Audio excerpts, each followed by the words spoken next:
Одиш во една заедница, па потоа одиш и во некоја друга, па проверуваш, споредуваш знаења, па одиш во некоја трета, па слушаш некого на интернет.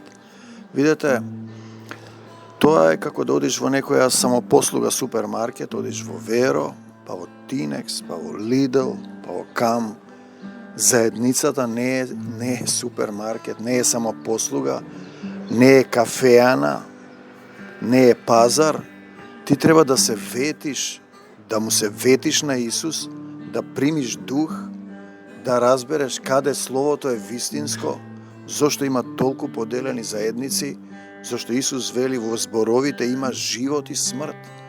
Ако црквата нема дух, ти ќе изгинеш. Затоа е важно да избереш една заедница, да го помолиш Господ Исус Христос и да одиш таму.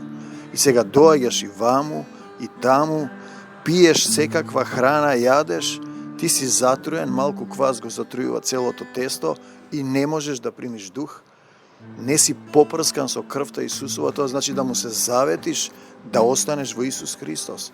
Но каде е Исус Христос?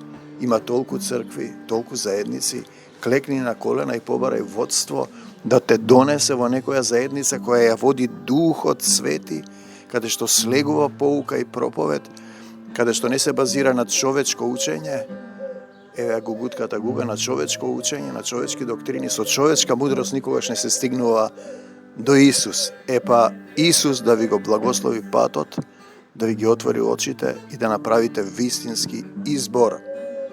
Заедницата не е само послуга или автобуска станица да влегуваш и да излегуваш кога сакаш. Тоа покажува непочитување кон Господ Исус Христос.